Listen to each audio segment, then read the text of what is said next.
Hello and welcome to the channel. ನಾನು Rashmith. Previous trading ಸೆಷನಲ್ಲಿ ನಿಫ್ಟಿಯಲ್ಲಿ ಏನಾಯಿತು, ಅದೇ ರೀತಿ ನೆಕ್ಸ್ಟ್ ಟ್ರೇಡಿಂಗ್ ಸೆಷನ್ಗೆ ನಿಫ್ಟಿಗೆ ಯಾವುದೆಲ್ಲ ಲೆವೆಲ್ ಇಂಪಾರ್ಟೆಂಟ್ ಆಗುತ್ತೆ, FIDA ಡಾಟಾ ಏನನ್ನು ಸಜೆಸ್ಟ್ ಮಾಡುತ್ತೆ, ಓಪನ್ ಇಂಟ್ರೆಸ್ಟ್ ಏನನ್ನು ಸಜೆಸ್ಟ್ ಮಾಡ್ತಿದೆ ಅನ್ನೋದನ್ನು ಡೀಟೇಲ್ ಆಗಿ ತಿಳ್ಕೊಳ್ಳೋಣ.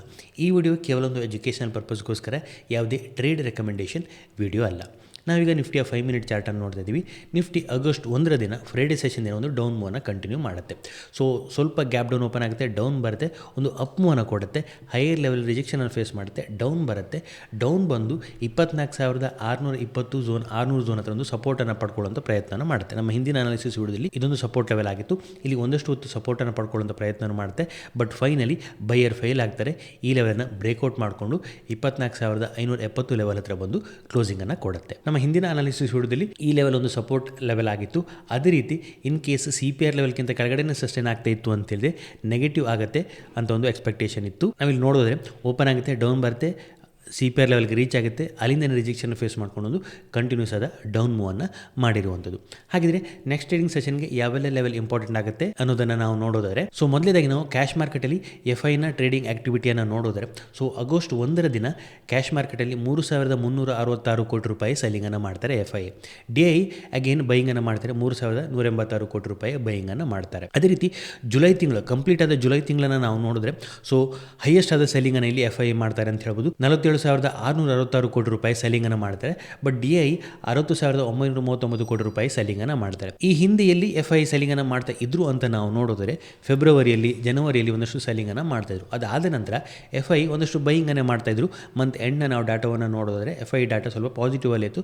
ತುಂಬ ದೊಡ್ಡದಾದ ಏನು ಬೈಯಿಂಗ್ ಅಲ್ಲ, ಬಟ್ ಒಂದಷ್ಟು ಪಾಸಿಟಿವ್ ಅಲ್ಲೇ ಕ್ಲೋಸ್ ಆಗ್ತಿತ್ತು. ಬಟ್ ಅಗೇನ್ ಜುಲೈಯಲ್ಲಿ ಒಂದಷ್ಟು ಸೆಲ್ಲಿಂಗನ್ನು FI ಮಾಡಿದ್ದಾರೆ. ಜುಲೈ ಡಾಟಾವನ್ನು ನಾವು ನೋಡಿದ್ರೆ 31ಕ್ಕೆ ಸೆಲ್ಲಿಂಗ್, 30ಕ್ಕೆ, 29ಕ್ಕೆ, 28ಕ್ಕೆ, ಜುಲೈ 21 ನಂತರ ಅಂತೂ ಕಂಟಿನ್ಯೂಸ್ ಆದ ಸೆಲ್ಲಿಂಗ್ ಅನ್ನು ಮಾಡಿದ್ದಾರೆ. ಹಾಗೆ ಮಾರ್ಕೆಟ್ ಅಲ್ಲಿ ಒಂದಷ್ಟು ನೆಗೆಟಿವ್ ಮೂವ್ನ ನಾವು ನೋಡ್ತಾ ಇದ್ದೀವಿ. ಸೊ ಆಸ್ ಆಫ್ ನೌ ಈ ಡಾಟಾ ನೆಗೆಟಿವ್ ಅನ್ನೇ ಸಜೆಸ್ಟ್ ಮಾಡ್ತಾ ಇದೆ. ಅದೇ ರೀತಿ ನಮ್ಮ ಮಾರ್ಕೆಟ್ ಕ್ಲೋಸ್ ಆದ ನಂತರ ಗ್ಲೋಬಲ್ ಮಾರ್ಕೆಟ್ ಯಾವ ರೀತಿ ಇತ್ತು ಅಂತ ನಾವು ನೋಡಿದ್ರೆ, ಸೊ ನಸ್ದಾಕ್ ಇಲ್ಲಿ ಸ್ವಲ್ಪ ನೆಗೆಟಿವ್ ಅಲ್ಲಿ ಇತ್ತು 2%, S&P 500 ಹಾಗೆ ಡೌ ಜೋನ್ಸ್ ಕೂಡ ನೆಗೆಟಿವ್ ಅಲ್ಲಿ ಇತ್ತು. ಸೊ ವರ್ಲ್ಡ್ ಮಾರ್ಕೆಟ್ ಸ್ವಲ್ಪ ನೆಗೆಟಿವ್ ಸೆಂಟಿಮೆಂಟ್ ಅಲ್ಲಿ ಕ್ಲೋಸಿಂಗ್ ಅನ್ನು ಕೊಟ್ಟಿರುವಂಥದ್ದು. ಗಿಫ್ಟ್ ನಿಫ್ಟಿ ಪಾಸಿಟಿವ್ ಅಲ್ಲಿ ಕ್ಲೋಸಿಂಗ್ ಅನ್ನು ಕೊಟ್ಟಿದೆ ಅಂತ ಹೇಳ್ಬೋದು ನಮ್ಮ ಮಾರ್ಕೆಟ್ ಕ್ಲೋಸ್ ಆದ ನಂತರ. ಹಾಗೆ ನಾವು ನಿಫ್ಟಿಯ ವೀಕ್ಲಿ ಚಾರ್ಟನ್ನು ನೋಡಿದರೆ, ಸೊ ಇದು ಕಂಟಿನ್ಯೂಸ್ ಆದ 5ನೇ ವಾರ ನಿಫ್ಟಿ ಒಂದು ರೆಡ್ ಕ್ಲೋಸಿಂಗ್ ಅಥವಾ ನೆಗೆಟಿವ್ ಕ್ಲೋಸಿಂಗನ್ನು ಕೊಡ್ತಾ ಇರುವಂಥದ್ದು. ಪ್ರತಿ ವಾರವೂ ಪ್ರೀವಿಯಸ್ ಲೋವನ್ನು ಬ್ರೇಕ್ ಮಾಡ್ಕೊಂಡು ಒಂದು ಕ್ಲೋಸಿಂಗನ್ನು ಕೊಡ್ತಾ ಇದೆ. ಯಾವ ವಾರ ಕೂಡ ಪ್ರೀವಿಯಸ್ ಸ್ವಿಂಗ್ ಹೈಯನ್ನು ಇದಕ್ಕೆ ಬ್ರೇಕ್ ಮಾಡಲಿಕ್ಕೆ ಆಗ್ತಾಯಿಲ್ಲ ಅಂತ ಹೇಳ್ಬೋದು. ಪ್ರೀವಿಯಸ್ ಕಳೆದ ವಾರದ ಹಿಂದಿನ ವಾರದ ಹೈಯನ್ನು ಬ್ರೇಕ್ ಮಾಡಲಿಕ್ಕೆ ಆಗ್ತಾಯಿಲ್ಲ. ಕಂಟಿನ್ಯೂಸ್ ಆದ ಒಂದು ನೆಗೆಟಿವ್ ವೀಕ್ನ ಕ್ಲೋಸಿಂಗನ್ನು ಕೊಡ್ತಾ ಇದೆ 5 ವಾರದ. ಈ ಹಿಂದೆಯಲ್ಲಿ 4 ವಾರದ ಒಂದು ನೆಗೆಟಿವ್ ಕ್ಲೋಸಿಂಗ್ ಇತ್ತು, ಬಟ್ ಇದು ಈಗ 5ನೇ ವಾರಕ್ಕೆ ಕಂಟಿನ್ಯೂ ಆಗಿದೆ. ಸೊ ಹಾಗಾದರೆ ವೀಕ್ಲಿ ಚಾರ್ಟಲ್ಲಿ ಯಾವ ಲೆವೆಲ್ ಇಂಪಾರ್ಟೆಂಟ್ ಆಗುತ್ತೆ ಅಂತ ನಾವು ನೋಡಿದ್ರೆ, ನಾವು ಈ ಹಿಂದೆ ಡಿಸ್ಕಸ್ ಮಾಡಿದಾಗೆ ಇಲ್ಲೊಂದು ಸ್ವಿಂಗ್ ಸಪೋರ್ಟ್ ಇತ್ತು 24,470 ಅಂತ ಹೇಳ್ಬೋದು. ಸೊ ಅದು ಬ್ರೇಕ್ ಆಗುವಂಥ ಸಾಧ್ಯತೆ ಕೂಡ ಇದೆ. ಇಮಿಡಿಯೇಟ್ಲಿ ಬ್ರೇಕ್ ಆಗಬೇಕು ಅಂತಿಲ್ಲ, ಬಟ್ ಆ ಸಪೋರ್ಟ್ ಲೆವೆಲ್ ವೀಕ್ ಆಗಿದೆ. ಯಾಕೆ? ಸೊ ಒಂದು ಸ್ಟ್ರಾಂಗ್ ಅಪ್ ಮೂವನ್ನ ಮಾಡುತ್ತೆ. ಅಪ್ ಮೂವನ್ನ ಮಾಡಿ ಈ ಲೆವೆಲಲ್ಲಿ ಒಂದಷ್ಟು ರಿಜೆಕ್ಷನ್ನ ಫೇಸ್ ಮಾಡುತ್ತೆ. ನೆಕ್ಸ್ಟ್ ಒಂದು ನೆಗೆಟಿವ್ ಕ್ಯಾಂಡಲನ್ನು ಕ್ರಿಯೇಟ್ ಮಾಡುತ್ತೆ ವೀಕ್ಲಿ ಬೇಸಿಸಲ್ಲಿ. ನೆಕ್ಸ್ಟ್ ಅದಾದ ನಂತರ ಒಂದು ಸ್ಟ್ರಾಂಗ್ ಬ್ರೇಕ್ಔಟನ್ನು ಮಾಡುತ್ತೆ. ಈ ಝೋನಲ್ಲಿ 24,400 ಝೋನ್ ಅಂತ ಒಂದು ಸ್ಟ್ರಾಂಗ್ ಬೈಯಿಂಗ್ ಬರುತ್ತೆ. ಆ ಬೈಯರ್ಗಳು ಸ್ಟ್ರಾಂಗ್ ಆದ ಒಂದು ಕ್ಲೋಸಿಂಗನ್ನು ಕೊಡ್ತಾರೆ. ವೀಕ್ಲಿ ಕ್ಯಾಂಡಲ್ ನಾವು ನೋಡಿದಾಗ ಒಂದು ಸ್ಟ್ರಾಂಗ್ ಕ್ಲೋಸಿಂಗ್ ಆಗುತ್ತೆ. ಬಟ್ ಅಗೈನ್ ಇಲ್ಲಿ ನೆಕ್ಸ್ಟ್ ವೀಕಲ್ಲಿ ಪ್ರೀವಿಯಸ್ ವೀಕ್ನ ಹೈ ಬ್ರೇಕ್ ಮಾಡಲಿಕ್ಕೆ ಆಗೋದಿಲ್ಲ, ಅಗೈನ್ ಡೌನ್ ಬರುತ್ತೆ. ಬಟ್ ಈ ಲೋವರ್ ಲೆವೆಲಲ್ಲಿ ಈ ಝೋನಲ್ಲಿ ಒಂದಷ್ಟು ಸಪೋರ್ಟ್ ಕ್ರಿಯೇಟ್ ಆಗುತ್ತೆ. ಅಗೈನ್ ಪ್ರೈಸ್ ಅಪ್ ಹೋಗುತ್ತೆ, ಅಗೈನ್ ಇಲ್ಲಿ ಡೌನ್ ಬರುತ್ತೆ, ಅಗೈನ್ ಪ್ರೈಸ್ ಅಪ್ ಹೋಗುತ್ತೆ, ಅಗೈನ್ ಡೌನ್ ಬರುತ್ತೆ, ಅಲ್ಲಿಂದ ನೆಕ್ಸ್ಟ್ ಗ್ಯಾಪ್ ಅಪ್ ಮಾಡಿಕೊಂಡು ಪ್ರೈಸ್ ಅಪ್ ಹೋಗಿರುವಂಥದ್ದು ಈ ಕನ್ಸಾಲ್ಟೇಷನ್ ಝೋನ್. ಸೊ ಇಲ್ಲೇನು ಬೈಯರ್ ಹಾಗೆ ಸೆಲ್ಲರ್ನ ಮಧ್ಯೆ ಒಂದು ಫೈಟ್ ಆಗ್ತಾ ಇತ್ತು. ಸೊ ಇಲ್ಲಿ ಬೈಯರೇ ವಿನ್ ಆಗ್ತಾನೆ, ಪ್ರೈಸನ್ನು ಅಪ್ಸೈಡ್ ತಗೊಂಡು ಹೋಗ್ತಾನೆ. ಬಟ್ ಇಲ್ಲಿ ಬ್ರೇಕ್ಔಟ್ ಆದ ನಂತರ ಬೈಯರ್ಗೆ ಆ ಅಪ್ಸೈಡ್ ಆ ಅಪ್ ಮೂವನ್ನು ಕಂಟಿನ್ಯೂ ಮಾಡಲಿಕ್ಕೆ ಸಾಧ್ಯ ಆಗೋದಿಲ್ಲ. ಅವನ ಎನರ್ಜಿ ಇಲ್ಲಿ ಪೊಸಿಷನನ್ನು ಡಿಫೆಂಡ್ ಮಾಡುವಲ್ಲೇ ವೇಸ್ಟ್ ಆಗಿರುತ್ತೆ.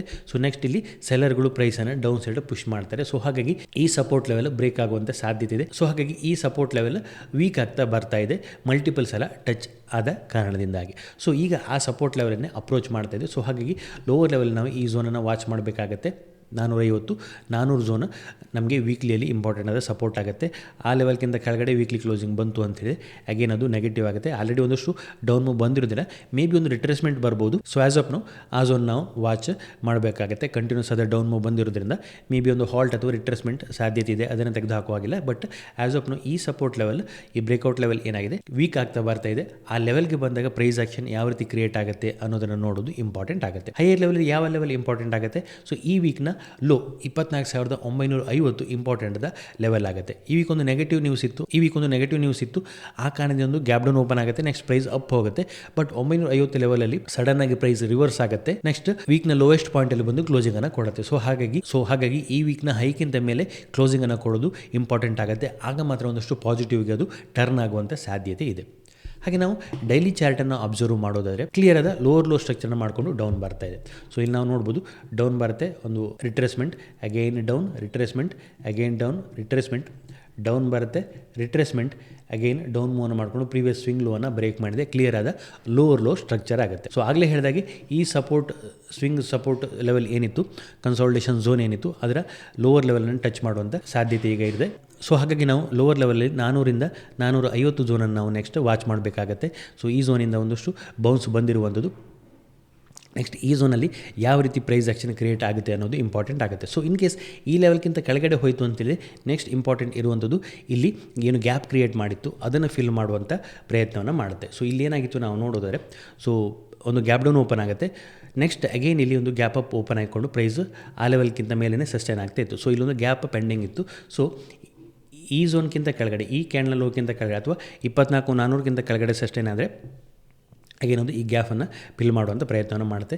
ನೆಕ್ಸ್ಟ್ ಈ ಝೋನ್ಗೆ ಬಂದಾಗ 24,400 450 ಲೆವೆಲ್ಗೆ ಬಂದಾಗ ಪ್ರೈಸ್ ಯಾವ ರೀತಿ ಬಿಹೇವ್ ಮಾಡುತ್ತೆ ಅನ್ನೋದನ್ನು ನಾವು ಅಬ್ಸರ್ವ್ ಮಾಡಬೇಕಾಗುತ್ತೆ. ಆ್ಯಸ್ ಆಫ್ ನಾವು ಸ್ಟ್ರಕ್ಚರ್ ಕ್ಲಿಯರ್ ಆಗಿ ನೆಗೆಟಿವಲ್ಲೇ ಇರುವಂಥದ್ದು ಡೈಲಿ ಚಾರ್ಟನ್ನು ನೋಡಿದಾಗ ಕ್ಲಿಯರ್ ಆದ ಲೋವರ್ ಲೋ ಸ್ಟ್ರಕ್ಚರ್ನ ಮಾಡಿಕೊಂಡು ಡೌನ್ ಮೂವ್ ಕೊಡ್ತಾ ಇರುವಂಥದ್ದು. ಸೊ ಇಮಿಡಿಯೇಟ್ಲಿ ಹೈಯರ್ ಲೆವೆಲಲ್ಲಿ ನಾನು ಆಗಲೇ ಹೇಳಿದಾಗೆ 24,950 ಇಂಪಾರ್ಟೆಂಟ್ ಆದ ಸ್ವಿಂಗ್ ಆಗುತ್ತೆ. ಆ ಸ್ವಿಂಗ್ಗಿಂತ ಮೇಲೆ ಕ್ಲೋಸಿಂಗನ್ನು ಕೊಟ್ಟಾಗ ಮೇ ಬಿ ಇಲ್ಲಿ ಸ್ಟ್ರಕ್ಚರ್ ಚೇಂಜ್ ಆಗ್ಬೋದು. As of lower low structure ಇರುವಂಥದ್ದು ಡೌನ್ ಬರುತ್ತೆ, ಒಂದು ರಿಟ್ರೇಸ್ಮೆಂಟ್, ಅಗೈನ್ ಡೌನ್ ಬರ್ತಾ ಇದೆ. ಸೊ ಇನ್ ಕೇಸ್ ಈ ಸ್ವಿಂಗನ್ನು ಮಾಡಿದಾಗ ಮಾತ್ರ ಇಲ್ಲಿ ಬ್ರೇಕ್ ಆಫ್ ಸ್ಟ್ರಕ್ಚರ್ ಆಗುತ್ತೆ.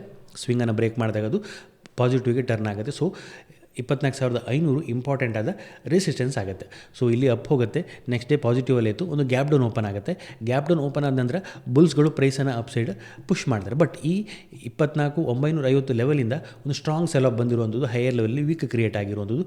ನೆಕ್ಸ್ಟ್ ಡೇ ಕೂಡ ಪ್ರೈಸ್ ಡೌನ್ ಬಂದು ಪ್ರೀವಿಯಸ್ ಸ್ವಿಂಗನ್ನು ಕೂಡ ಬ್ರೇಕ್ ಮಾಡಿರುವಂಥದ್ದು ಸ್ಟ್ರಾಂಗ್ ನೆಗೆಟಿವ್ ಆಗುತ್ತೆ. ಸೊ 24,950 ಸ್ಟ್ರಾಂಗ್ ಆದ ರೆಸಿಸ್ಟೆನ್ಸ್ ಆಗುತ್ತೆ. ಲೋವರ್ ಲೆವೆಲಲ್ಲಿ 24,450 400 ಝೋನನ್ನು ನಾವು ವಾಚ್ ಮಾಡಬೇಕಾಗತ್ತೆ. ಆ ಲೆವೆಲ್ಗೆ ಪ್ರೈಸ್ ಬಂದಾಗ ಯಾವ ರೀತಿ ಬಿಹೇವ್ ಮಾಡುತ್ತೆ ಅಂತ. ಅದೇ ರೀತಿ ನಾವು 15 ಮಿನಿಟ್ ಚಾರ್ಟನ್ನು ಅಬ್ಸರ್ವ್ ಮಾಡಿದ್ರೆ ನೆಕ್ಸ್ಟ್ ಮಂಡೇ ಟ್ರೇಡಿಂಗ್ ಸೆಷನ್ಗೆ ಯಾವುದೆಲ್ಲ ಲೆವೆಲ್ ಇಂಪಾರ್ಟೆಂಟ್ ಆಗುತ್ತೆ ಅಂತ ಇಮಿಡಿಯೇಟ್ಲಿ ಇವತ್ತಿನ ಲೋ ಅಗೇನ್ ಇಂಪಾರ್ಟೆಂಟ್ ಆಗುತ್ತೆ. ಸೊ ಈ ಲೋಕ್ಕಿಂತ ಕೆಳಗಡೆ ಸಸ್ಟೈನ್ ಆಗ್ತಾ ಇತ್ತು, ಫ್ಲಾಟ್ ಓಪನ್ ಆಗಿ ಈ ಲೋನ ಬ್ರೇಕ್ ಮಾಡಿ ಡೌನ್ ಬಂತು ಅಂತ ಹೇಳಿದ್ರೆ ನೆಕ್ಸ್ಟ್ 450 ಝೋನ್ ಇಂಪಾರ್ಟೆಂಟ್ ಆಗುತ್ತೆ. ಅದೇ ರೀತಿ ನಾವು ಪಾಸಿಟಿವ್ ಮೂವನ್ನು ಎಕ್ಸ್ಪೆಕ್ಟ್ ಮಾಡಬೇಕು ಅಂತ ಹೇಳಿದ್ರೆ 24,700 ಅಂತ ನಾವು ಟ್ರೇಡ್ ಮಾಡ್ಬೋದು. ಸೊ ಇಲ್ಲಿ ನಾವು ನೋಡ್ಬೋದು ಈ ಟ್ರೇಡಿಂಗ್ ಸೆಷನ್ ದಿನ ಗ್ಯಾಪ್ ಡೌನ್ ಓಪನ್ ಆಗುತ್ತೆ, ಇಲ್ಲಿ ಸಪೋರ್ಟನ್ನು ಪಡ್ಕೊಳ್ಳುತ್ತೆ, ಒಂದು ಬ್ರೇಕ್ಔಟ್ ಮಾಡ್ಕೊಂಡು ಅಪ್ ಹೋಗುತ್ತೆ. ನೆಕ್ಸ್ಟ್ ಡೌನ್ ಬರುತ್ತೆ, ಫ್ರೈಡೇ ಡೌನ್ ಬರುತ್ತೆ, ಮಾರ್ನಿಂಗಲ್ಲಿ ಇದೊಂದು ಸಪೋರ್ಟನ್ನು ಕ್ರಿಯೇಟ್ ಮಾಡುತ್ತೆ, ಅಪ್ ಹೋಗುತ್ತೆ, ನೆಕ್ಸ್ಟ್ ಡೌನ್ ಬರುತ್ತೆ, ಬ್ರೇಕ್ ಆಗುತ್ತೆ. ಸೊ ಈ ಲೆವೆಲ್ ಬ್ರೇಕ್ ಆದ ನಂತರ ಪ್ರೈಸ್ ಡೌನ್ ಬರುತ್ತೆ, ಬಟ್ ಅಪ್ ಹೋಗುವಂಥ ಪ್ರಯತ್ನ ಮಾಡುತ್ತೆ. ಎಕ್ಸಾಕ್ಟ್ಲಿ ಈ ಝೋನಲ್ಲಿ ರಿಜೆಕ್ಟ್ ಆಗುತ್ತೆ, ಅಗೇನ್ ಅಪ್ ಹೋಗುತ್ತೆ, ಎಕ್ಸಾಕ್ಟ್ಲಿ ಈ ಝೋನಲ್ಲಿ ರಿಜೆಕ್ಟ್ ಆಗುತ್ತೆ. 24,680 700 ಝೋನ್ ಅಂತ ನಾವು ಬ್ರಾಡಾಗಿ ಟ್ರೀಟ್ ಮಾಡ್ಬೋದು. ಸೊ ಆ ಝೋನಲ್ಲಿ 700 ಝೋನಲ್ಲಿ ಒಂದಷ್ಟು ರಿಜೆಕ್ಷನನ್ನು ಫೇಸ್ ಮಾಡಿ ಪ್ರೈಸ್ ಶಾರ್ಪ್ ಆದ ಡೌನ್ ಮೂವನ್ನು ಕೊಟ್ಟಿರುವಂಥದ್ದು. ಈ ಸ್ವಿಂಗ್ ಲೋವನ್ನು ಕೂಡ ಬ್ರೇಕ್ ಮಾಡಿರುವಂಥದ್ದು, ಈ ಲೆವೆಲನ್ನು ಕೂಡ ಬ್ರೇಕ್ ಮಾಡಿರುವಂಥದ್ದು. ಸೊ ಹಾಗಾಗಿ ಇನ್ ಕೇಸ್ ಏನಾದರೂ ಗ್ಯಾಪ್ ಅಪ್ ಓಪನ್ ಆಯಿತು ಅಂತೇಳಿ, ಸೊ ಮಂಡೇ ಟ್ರೇಡಿಂಗ್ ಸೆಷನ್ ದಿನ ಗ್ಯಾಪ್ ಅಪ್ ಓಪನ್ ಆಯಿತು, ಪ್ರೈಸ್ ಒಂದು ಅಪ್ ಮೂವನ್ನು ಕೊಡ್ತು ಅಂತೇಳಿ ಈ 700 ಝೋನನ್ನು ವಾಚ್ ಮಾಡಬೇಕಾಗತ್ತೆ, ಇಲ್ಲಿ ಯಾವ ರೀತಿ ಪ್ರೈಸ್ ಆ್ಯಕ್ಷನ್ ಕ್ರಿಯೇಟ್ ಆಗುತ್ತೆ ಅಂತ.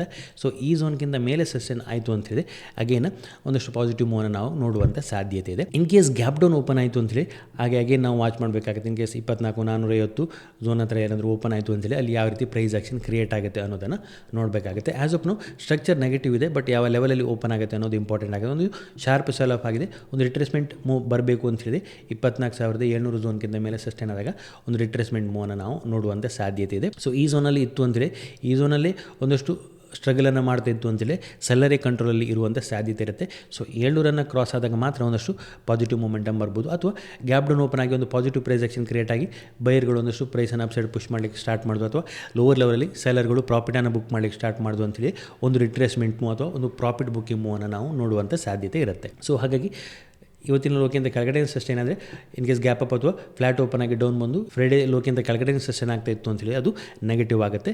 ಗ್ಯಾಪ್ ಡೌನ್ ಅಥವಾ ಗ್ಯಾಪ್ ಅಪ್ ಓಪನ್ ಆದ ನಂತರ ಪ್ರೈಸ್ ಆ್ಯಕ್ಷನ್ ನಾವು ಅನಾಲಿಸಿಸ್ ಮಾಡಬೇಕಾಗತ್ತೆ ಇನ್ ಕೇಸ್ ಗ್ಯಾಪ್ ಅಪ್ ಅಥವಾ ಗ್ಯಾಪ್ ಡೌನ್ ಓಪನ್ ಆಯಿತು ಅಂತ ಹೇಳಿದರೆ. ಹಾಗೆ ನಾವು ಓಪನ್ ಇಂಟ್ರೆಸ್ಟನ್ನು ಅಬ್ಸರ್ವ್ ಮಾಡಿದ್ರೆ, ಸೊ ಫ್ರೈಡೇ ಸೆಷನಲ್ಲಿ ಯಾವ ರೀತಿ ಓಪನ್ ಇಂಟ್ರೆಸ್ಟ್ ಚೇಂಜ್ ಆಯಿತು ಅಂತ ನೋಡಿದ್ರೆ, ಸೊ 24,700 ಹಾಗೆ 800 ಹೈಯೆಸ್ಟ್ ಅಡಿಷನ್ ಆಗಿರುವಂಥದ್ದು ಕಾಲಲ್ಲಿ, ಹಾಗೆ 600 ಕೂಡ ಒಂದಷ್ಟು ಅಡಿಷನ್ ಆಗಿದೆ. ಲೋವರ್ ಲೆವೆಲಲ್ಲಿ 24,500 ಹಾಗೆ 24,600 ಒಂದಷ್ಟು ಪುಟ್ಟಲ್ಲಿ ಓಪನ್ ಇಂಟ್ರೆಸ್ಟ್ ಇರುವಂಥದ್ದು. ಟೋಟಲ್ ಓಪನ್ ಇಂಟ್ರೆಸ್ಟನ್ನು ನಾವು ನೋಡೋದಾದರೆ ಹೈಯರ್ ಲೆವೆಲಲ್ಲಿ 700 800 ಹೈಯೆಸ್ಟ್ ಇರುವಂಥದ್ದು. ನೆಕ್ಸ್ಟ್ 600 ಪುಟ್ಟಲ್ಲಿದೆ, ಹಾಗೆ 500 ಪುಟ್ಟಲ್ಲಿದೆ. ಸೊ 600 ಹಾಗೆ 500 ಒಂದಷ್ಟು ಪುಟ್ಟಲ್ಲಿ ರೈಟಿಂಗ್ ಇರುವಂಥದ್ದು. ಸೊ ಹಾಗಾಗಿ ಫ್ರೈಡೆ ಸೆಷನಲ್ಲಿ ಹೋಗಿಂತ ಕೆಳಗಡೆ ಸಸ್ಟೈನ್ ಆಗ್ತಾ ಇತ್ತು ಅಂತ ಹೇಳಿ ಅದು ನೆಗೆಟಿವ್ ಆಗುತ್ತೆ. ಅದೇ ರೀತಿ ಹೈ ಲೆವೆಲಲ್ಲಿ 24 700 ಹೈಯೆಸ್ಟ್ ಓಪನ್ ಇಂಟ್ರೆಸ್ಟ್ ಇರೋದ್ರಿಂದ ಈ ಝೋನ್ಗಿಂತ ಮೇಲೇ ಸಸ್ಟೈನ್ ಆಗಬೇಕಾಗುತ್ತೆ. ಒಂದಷ್ಟು ಪಾಸಿಟಿವ್ ಮೊಮೆಂಟಮನ್ನು ನಾವು ನೋಡಬೇಕಂತ ಹೇಳಿದೆ. ಅದೇ ರೀತಿ ಚಾರ್ಟಲ್ಲಿ ಕೂಡ ಈ ಲೆವೆಲಲ್ಲಿ ಒಂದು ಸ್ಟ್ರಾಂಗ್ ರೆಸಿಸ್ಟೆನ್ಸ್ ಇರುವಂಥದ್ದು. ಸೊ ಈ ಓಪನ್ ಇಂಟ್ರೆಸ್ಟನ್ನು ನಾವು ಅಬ್ಸರ್ವ್ ಮಾಡಬೇಕಾಗುತ್ತೆ. ಇದಿಷ್ಟು ಈ ವಿಡಿಯೋದಲ್ಲಿ. ನಿಮಗೇನಾದರೂ ಈ ವಿಡಿಯೋ ಇಷ್ಟ ಆಯಿತು ಅಂದರೆ ಲೈಕ್ ಮಾಡಿ, ನಿಮ್ಮ ಸಜೆಷನ್ಸನ್ನು ಕಮೆಂಟ್ ಮಾಡಿ. ಇನ್ನು ಹೆಚ್ಚಿನ ವಿಡಿಯೋಗಳಿಗಾಗಿ ನಮ್ಮ ಯೂಟ್ಯೂಬ್ ಚಾನಲ್ ಸಬ್ಸ್ಕ್ರೈಬ್ ಮಾಡ್ಕೊಳ್ಳಿ. Thank you.